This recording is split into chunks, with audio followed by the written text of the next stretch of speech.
Folks, thank you for joining us. I know many of you have traveled a long way, some from Brazil, some from Japan, many from Europe and Australia and other places. We couldn't be more grateful for you joining. This is our 8th Investor Summit on Climate Risk. I am Mindy Lubber, the CEO of Ceres, and we're co-hosting today's summit with our partners, the UN Foundation, and I'll introduce their formidable president shortly, and the UN Office for Partnerships. When I look around this room, it is quite astounding. It is astounding to see how much we've grown and where we've come from.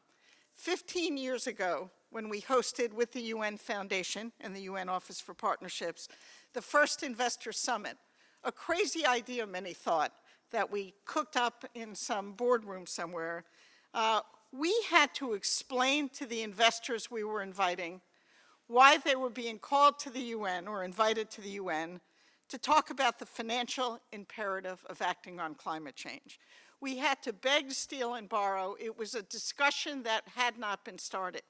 That was 15 years ago. Today, we have 450 global investors here, working with us, partnering with us, and moving forward. A big change. Just consider that change and consider how far we've come. Investors have moved the conversation from only an environmental frame to climate change being a capital markets frame. And they have moved from inaction to bold leadership. Of course, it's not hard to see why. It becomes more clear every day, excuse me, that climate change is an existential threat, and it is having profound impacts on our portfolios, on our global economy, and perhaps most of all, on our children's future. We're feeling it all over the world: hurricanes in the Caribbean, heat waves in Europe, and flooding in Southeast Asia. And right here in our own country, in the United States, where in addition to the untold pain and suffering and devastating toll on human lives, climate-related disasters made this year the most costly ever, with $306 billion in damages. We're all here today because we understand that climate change presents perilous risks, but also boundless opportunities. And with specific actions like the ones we're going to be discussing all day today, we can address those risks and we could seize the opportunities. Many of you are acting, doing an inordinate amount, but we need you to do more. We need all of us to do more. Today, with 6 other organizations from around the globe, we're introducing the investor agenda, parts of which we've worked with all of you on for the last 5 years, but parts of it are new. It is focusing key actions of investors on investment, corporate engagement, disclosure, and public policy. Let's start with investments. Investors are increasing, we'll talk about some numbers, low carbon investments, and finding creative ways, good deals, to finance clean energy projects all across the globe, including in the emerging markets, a place where the opportunity is real, the necessity is clear, and the progress is now happening.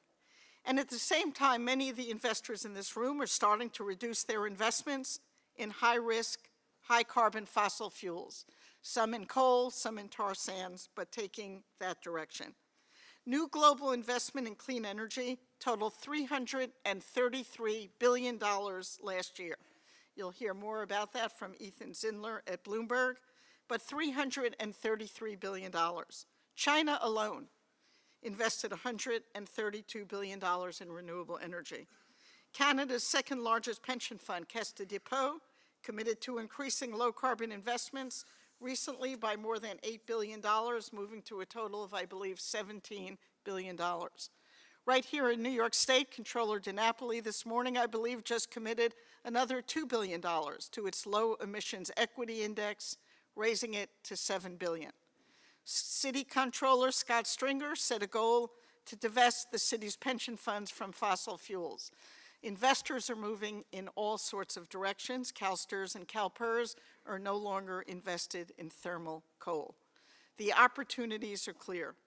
And in recent years, we have seen literally hundreds and hundreds of billions of dollars from private commercial banks, from Bank of America, $100 billion, and Citi, or $125 billion commitment, and Citi, $100 billion, and Goldman, $150, and Morgan Stanley and JP Morgan, putting hundreds of billions of dollars into our clean energy future. I would call that remarkable progress. Despite those numbers, albeit very large round numbers, it's still not enough. If we are to get to that below 2-degree world where every scientist say we must to live a habitable life, we need to do more. We need to get to that clean trillion, $1 trillion in investments per year in low carbon energy and transportation, and we need to keep ratcheting down investments in the highest carbon fossil fuels.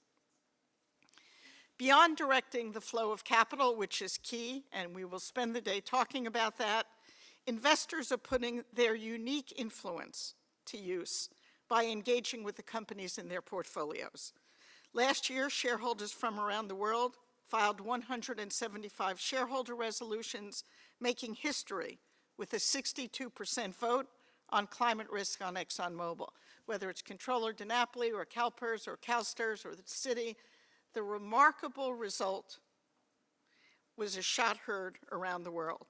And votes for that shareholder resolution from BlackRock, Fidelity, State Street, Vanguard, many of them new with the resolutions, made it clear that this is a financial imperative to be reckoned with. And now we have 256 global investors, 256 global investors with $28 trillion in assets under management, embarking together on their most ambitious initiative ever.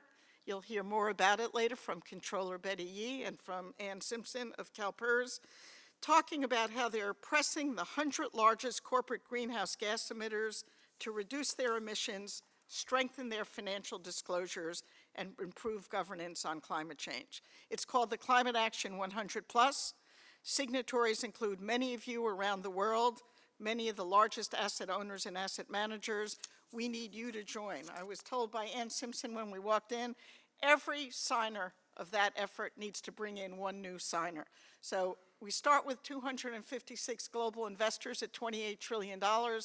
We need to walk out of here doubling that and take that announcement to the summit of Governor Brown, an international summit on climate in September. So let's join and move that forward. And finally, we need the right public policies. Policies set the market conditions that make all of this not only possible, but profitable. I will tell you, investor voices can change the debate. Your voices are heard in state houses and in Congress in ways no one else is. You did it as an investor community to help pass the Paris Agreement, and more recently you did it in Bonn and in Davos to make sure we stayed on track to meet our Paris climate goals. Right here in the US, investors, along with governors, mayors, business leaders, are continuing to raise their voices, saying we are still in. We will meet the Paris Agreement with or without that signature from Washington. And beyond the Paris Agreement, we need you all speaking out on things like a price on carbon. It is the right market signal. It sends the right capital market signal to allow our systems to work properly. It is your voice that will make the difference. Let me close before just thanking some people by saying and reminding all of us, sitting here today, and I hope you'll think about this, we are the first generation to feel the impacts of climate change, and we are the last generation that could do something about it. The investor community has an extraordinary role to play. We need to go forward together. The opportunity is there, and do something about it. Let's get to work. I look forward to spending the day with you and the years to come. Thank you. Now,